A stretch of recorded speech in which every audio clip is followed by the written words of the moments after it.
नमस्कार मित्रों, जय महाकाल आयुर्वेद।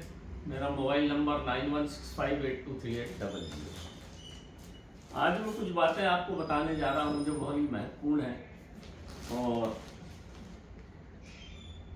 आगे आने वाले टाइम में इसका उपयोग करके आप बड़े शांति का जीवन व्यतीत कर सकते हो। आपके जीवन में, हर व्यक्ति के जीवन में 2 बार तो 7.5 की शनि की 7.5 लगती है और शनि की 7.5 लगती है तो फिर उसमें अगर शनि की 7.5 के साथ आपका अंतर्दशा और प्रत्यंतर दशा जब आती है तो आपको बड़ी परेशानी होगी। नाना प्रकार की मुसीबतें आपके जीवन में आती हैं। आपने देखा होगा, व्यापार बंद हो गया, बीमारी आजारी आ गई, या बहुत सारी नाना प्रकार के लड़ाई झगड़ा, कोर्ट केस, पुलिस, सब लफड़ा होता है। ये 2 लोगों के कारण होता है, 2 ग्रहों के कारण होता है, एक तो राहु और एक शनि। जैसा कि ज्योतिषाचार्य बताते हैं कि आपकी लग्न पत्रिका में अगर खराब भाव में बैठा है, शत्रु के भाव में बैठा है, तो आपको ऐसा बोलते हैं कि प्राणदायक, मतलब इतना कष्ट होता है कि आदमी के प्राण निकल जाए। प्राण निकलने में बहुत कष्ट होता है, इसलिए भगवान की जब मृत्यु आती है, आपकी जब शरीर छूटता है तो उस समय बेहोश कर देता है।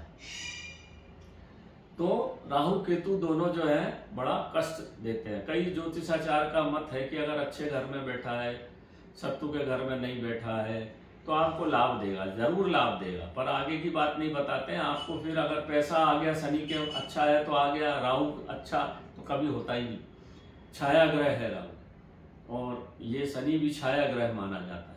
तो जब ये काले हैं एक तो ये, और अंधेरा पसंद है, तो आपको अंधेरे में ही ले जाएंगे, आपको गलत आदत में डाल देंगे। पैसा आएगा मगर नशे में खर्च हो जाएगा, दूसरे व्यवधान में खर्च, जुआबाजी और सट्टा बाजार, इस तरह से बर्बाद कर देगा। बर्बाद तो करेगा निश्चित। तो इन 2 चीजों से, और अगर आपके ग्रह में आपके गुरु के साथ बैठा है, बुद्धि के साथ, तो बुद्धि नष्ट करेगा। गुरु के साथ गुरु चांडालियों बना के बर्बाद करेगा, तो बर्बाद तो करेगा ही करेगा, नुकसान तो पहुंचाएगा ही, क्योंकि जीवन एक जैसा सुखमय कभी नहीं चलता। आपने देखा होगा, अपनी कथाएं हैं, हमारी बड़े बड़े राजा महाराजाओं को भी ये कष्ट झेलना पड़ा। राम भगवान तक नहीं बचे तो आप कहाँ से बचोगे। तो इसके सरल उपाय हमारे ऋषि मुनियों ने दिए हैं, गुरु गोरक्षनाथ ने, गुरु मच्छिंद्रनाथ ने दिए हैं। तो उनके जो शास्त्र हैं वो बड़े खतरनाक भी हैं, क्योंकि उसमें मारण, मोहन, वशीकरण और उच्चाटन भी है। इसलिए वो मैं उसमें से छांट के आपको काम की चीज बताऊंगा जो हमको साधु संत के प्रसाद के रूप में मिला तो सब है। गिरनार में बाबा जी थे, जो गिरनार आप जैसी घुसोगे तो सीधे हाथ तरफ एक झरना जाता है, वहाँ पे एक बड़ा भारी आश्रम बना हुआ है। वो अब तो है नहीं, शांत हो गए, पर उनका दिया हुआ बड़ा प्रसाद है। तो उसमें से काम की चीज दूंगा आपको जो आपके भले के लिए हो। बाकी देने में कोई फायदा नहीं है, क्योंकि वो नुकसान, मूर्ख के हाथ में अगर ये चीजें लग जाएं तो फिर वो नुकसान पहुंचाते हैं लोग, और है लोगों के पास, इसलिए आपको तंत्र मंत्र से छोटे छोटे टोटके करके परेशान करते हैं। किसी का भला तो करेंगे नहीं, बुरा करते जाते हैं। ये जो जितने तांत्रिक मांत्रिक घूमते रहते हैं ना, ये सब, ये जो 1.5 फुटिया और फलाना फुटिया और ये सब है। तो ये सब नुकसान पहुंचाने वाली चीजें हैं। हमको किसी का नुकसान आपने पहुंचाया तो आपको भी भुगतना पड़ेगा। इसीलिए मैं वो चीज नहीं बताऊंगा, आपको फायदे की चीज बताऊंगा। तो करना क्या है, बहुत आप अभी से घूम के देख लीजिए। पितृपक्ष अमावस्या, पितृपक्ष आने वाला है, पुरखों का टाइम है, और कौए को आप भोजन कराते हो। कौए को क्यों कराते हो? कौआ पे काग मुसुंडी, रामचरितमानस पढ़ो, इसलिए मैं बोलता हूँ। कौआ एक ऐसा पक्षी है जो स्वतः मौत कभी नहीं मरता, उसको अमर अजर का वरदान प्राप्त है भगवान राम के द्वारा, और इसलिए उसको श्राद्ध पक्ष में भोजन कराया जाता है।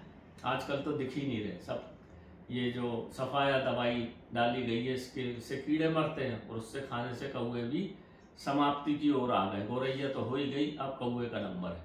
नीलकंठ भी हो ही गए करीब करीब। हम तो जंगल में घूमे इसलिए हमको सब मालूम है। गांव में कहीं कहीं दिख जाएंगे आपको। तो फिर भी आप क्या करिए, अस्पताल के पास, रेलवे स्टेशन के पास, जहाँ आवक जावक रात में भी लगी रहती है, अस्पताल के कैंपस में आप देखेंगे तो कौवे, अगर पेड़ पौधे हैं वहाँ, तो वहाँ झुंड रहते हैं। और खास करके कौआ का जो पंख, दो प्रकार का कौआ होता है, हल्का सा ब्राउन होता है गले में और एक पूरा काला कौआ होता है। तो आप अभी से देख के रख लीजिए कहाँ पे हैं, कहाँ पंख मिलते हैं। श्राद्ध पक्ष जैसे चालू हो उस दिन, शनिवार के दिन, 15 दिन का रहता तो शनिवार तो आएगी, इतवार आएगी।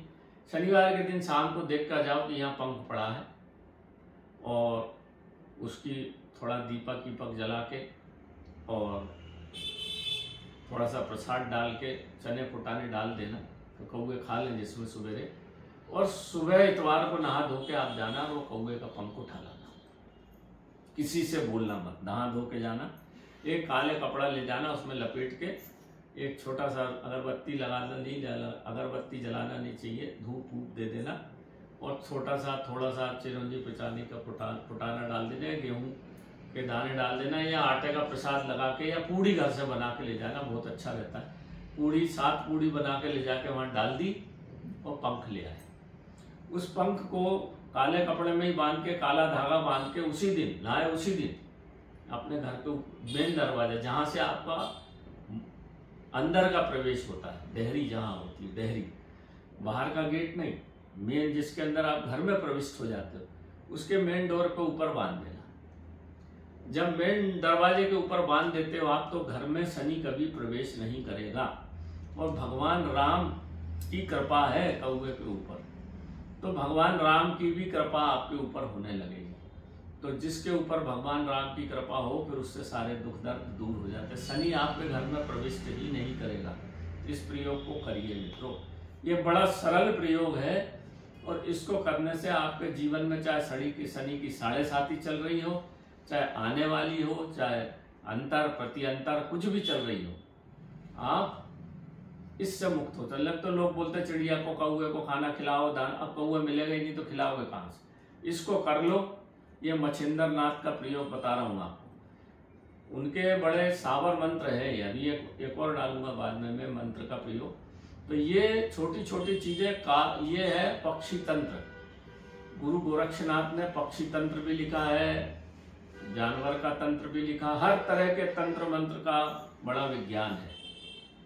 ये कर लीजिए आप देखेंगे आपको 7 दिन के अंदर ही अंदर दिमागी रूप से परेशानियां दूर होने लगेंगी, आपके काम बनने लगेंगे और सब काम धीरे धीरे आपका होने लगेगा।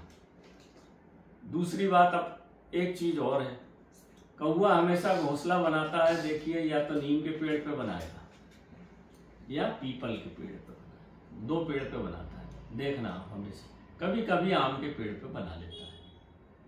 तो हम वो बनाता भी कैसे, दुनिया का एक ऐसा पक्षी है जो तार से घोंसला बनाता है। बाकी जितने पक्षी है, कोई मट्टी से बनाएगा, कोई घास से बनाएगा, कोई फूस से बनाएगा, कोई पत्थर से बनाएगा, टिटेरी पत्थर से बनाती है अपना घोंसला। पर कौवा है कैसा है जो तार से बनाता है। आप घोंसला देख के रखिए, ये भी पितरपक्ष में करना है, ये भी शनिवार को अपना आहुति देना है, थोड़ा सा प्रसाद दे के, और कोई पहले देख के रख लीजिए घोंसला कितने ऊपर, अधिकांश वैसे ऊपर होता है, कौन चढ़ेगा उसके ऊपर, ऐसा सब तय कर लीजिए। 150 रुपए में कोई भी एक बांसड़ा लेके जाएगा। आपको एक तार चाहिए, छोटा सा एक तार मिल गया, बहुत बढ़िया। आप थोड़ा हिलाओगे तो गिर जाते हैं तार, या नीचे ही पड़े मिलेंगे। तो वो क्योंकि बनाते घोंसला टाइम जब वो बच्चे देता है तो जून के महीने में बनाना शुरू करता है और जुलाई में उसके बच्चे निकल जाते हैं। तो इस समय पितृपक्ष में वो खाली रहता है घोंसला, हमको उसका घोंसला तोड़ना नहीं है। एक आध जब, क्योंकि हर बार वो नया बनाता, तोड़ देता फिर नया बनाता, उसी में वो अड्डे नहीं देता कभी। तो कई वो लोग बोलते हैं कि उसके अंडे को उबाल कर रख दो तो पारस पत्थर लाएगा, ये नहीं। टिटेरी के बारे में नहीं सुना, पारस नहीं, वो जो सब गलत है। वो है नीलकंठ का, नीलकंठ के अंडे पारस पत्थर से फूटते हैं, ऐसा मच्छिंद्र नाथ तंत्र में लिखा है। तो आपको तो बस एक तार ले आना है और तार लाके अच्छा धोके, नर्मदा गंगा जल से धोके अपने नाप के तार काट लीजिए और घर में जितने लोग हैं सबको अंगूठी पहना दीजिए। इस उंगली में मध्यिका में पहना दीजिए या इसमें कहीं भी पहना दीजिए। शनि का जो माउंट होता है वो यही होता है, ये वाला, इस पर पहना दीजिए। आप देखिए आपका परिवर्तन, आमूल चूल परिवर्तन शुरू हो जाएगा। और शनि से जितनी परेशानियां आपको जीवन में हो रही हैं व्यापार नहीं चल रहा है, लोग दुश्मनी मोल ले लिए, घर में लड़ाई झगड़ा चल रहा है, शनि यही सब कराता है। छाया ग्रह है, काला है, तो वो सब काले काम कराएगा। और न्याय का देवता है, आपने अगर जरा सा भी माता पिता की सेवा नहीं की तो आपको निश्चित रूप से दंडित करेगा। वो छूटता ही नहीं। केवल एक आदमी से डरता है, शनि, हनुमान जी से। पर हनुमान जी की कृपा इतने आसानी से आपको मिलने वाली नहीं है। बहुत उनके हनुमान जी तो देखा ही आपने, सेवा भाव चाहिए। राम की भी सेवा की, आप हनुमान जी की सेवा करिए तो आपको हनुमान की कृपा मिलेगी। आप रामचरितमानस पढ़ते ही नहीं तो कहाँ से रामचरितमानस पढ़ोगे? नहीं, पढ़ने ही नहीं आता। आजकल के बच्चे जो है सब अंग्रेजी मीडियम से पढ़ के और विदेश में नौकरी करने नौकर तैयार कर रहे हैं। वो आप हिंदी नहीं जानते, वो हिंदी के अक्षर नहीं जानते, तो एक बहुत बड़ा षड्यंत्र चल रहा है। धीरे धीरे आपका यह ज्ञान पूरा समाप्त हो जाएगा। नासा में नटराज की मूर्ति लगी हुई है, भगवान शिव की नाचते हुए, और वहाँ के निकोलस टेस्ला का नाम आपने सुना होगा। उनने खुद वेद पुराण और आपके मीमांसाएं इन सब का अध्ययन किया। आज एक बहुत अच्छी बात हुई, आपके विदेश मंत्री जो है, फॉरेन मिनिस्टर हमारे IFS है, वो इंडियन फॉरेन सर्विस के विदेश मंत्री, सबसे पढ़े लिखे व्यक्ति हैं। उन्होंने भी आज एक बहुत अच्छा लगा मेरे को, गीता की और हनुमान जी की बात करी। अपने बच्चों को समझाया, भारतीय बच्चों को समझाया कि आप अपनी धर्म संस्कृति को मत छोड़िए। जो देश अपनी धर्म संस्कृति को छोड़ देता है वो कंगाल हो जाता है, वो गुलाम बनता ही बनता है। चीन ने देखो, आप बढ़ावा, आप बहुत वीडियो देखता हूँ, चीन ने ये कर दिया। धर्म संस्कृति चीन ने अभी नहीं छोड़ी। कैलकुलेटर आपको भेजता है और उनके यहाँ तौलते हुए पुराने तरीके से। आयुर्वेद की बड़ी बड़ी दुकानें, बड़े बड़े स्टोर हैं वहाँ। हमने आयुर्वेद को छोड़ दिया, एलोपैथ को अपना लिया, हमने तंत्र मंत्र को छोड़ दिया। आप तंत्र मंत्र का प्रयोग, ये मैंने जो बताया ना, ये अद्वितीय प्रयोग है। हजारों लोगों को मैं करा चुका हूँ और हजारों लोगों को इसका आशातीत लाभ मिला है, बिल्कुल पक्का। तो ये छोटा सा प्रयोग है, कर लो मित्रों और सुखी रहो, ताकि आप इसको फैलाओ भी। मेरे वीडियो को ज़्यादा से ज़्यादा लोगों को भेजो, ताकि लोग बहुत परेशान हैं आजकल। बीमारी, शनि बीमार करेगा लोगों को, पैसा बर्बाद करेगा, कहीं भी जुआ में, सट्टा में, पुलिस में, कोर्ट में, कचहरी में, इसमें बर्बाद करता है। तो इन सब बचाव के लिए ये छोटा सा प्रयोग, आप बाबाओं के चक्कर लगाते रहेंगे, कुछ फायदा होता नहीं है। आप स्वयं करिए। बीमार आप हो तो दवा आपको खाना पड़ेगी, आपके पेट में दर्द है तो दवा आपको खाना पड़ेगी, दूसरे को दवा खिलाने से लाभ नहीं मिलेगा। नमस्कार मित्रों, जय महाकाल आयुर्वेद। अब मैं नवरात्र तक तंत्र के वीडियो डालूंगा, छोटे छोटे, जो मेरे पास मच्छिंद्र नाथ के ग्रंथ हैं उसमें से छांट के, कि आप लोगों को उससे लाभ मिले। अगला वीडियो फिर डालूंगा मैं, जो सरल डालूंगा, कठिन प्रयोग नहीं डालूंगा।